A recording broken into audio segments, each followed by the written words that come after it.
Joe, a hiker, has been missing in the Lamington National Park for 48 hours, and the last communication we received from him was that he would be waiting in open ground to be located. The only way for him to be found is using a UAV. UAVs are currently at the forefront of technology and are useful in a multitude of different environments in modern day society. Aside from search and rescue missions, UAVs can be used for inspection of infrastructure, videoing live events, spraying weed killer on a large field, and many more. Knowing that Joe will seek open ground and that he had left from O'Reilly's rainforest retreat to walk to the Stinson's crash site, a plan of attack can be devised as well as a suitable UAV sourced. Ideally, a highly maneuverable UAV must be used because of the need to ensure that a care package can reach Joe without being obstructed by trees. A quadcopter is ideal for this situation as it provides ample maneuverability in addition to a variety of sensor setups available. The chosen airframe is a quadcopter using the Taro X4 frame. This airframe combined with 4 sets of MK3644 motors and 22-inch props should give more than 3 kg of thrust per arm, which should be adequate to satisfy the lifting demands needed.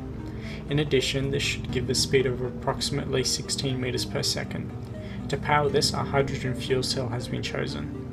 This fuel cell has been developed by MMC UAV and has an endurance time of 2.5 to 4 hours in a hexacopter design.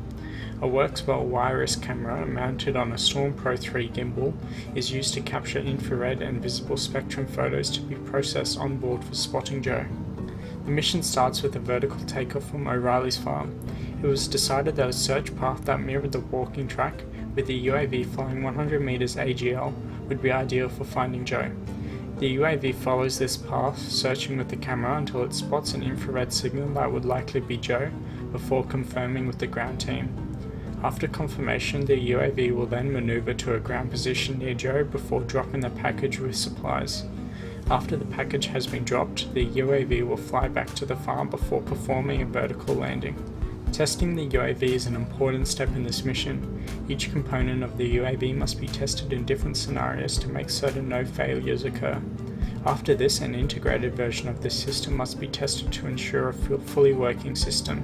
And finally, this system must be accepted by CASA regulations before being able to fly. Both ground and air collisions must be considered and prevented when designing the system.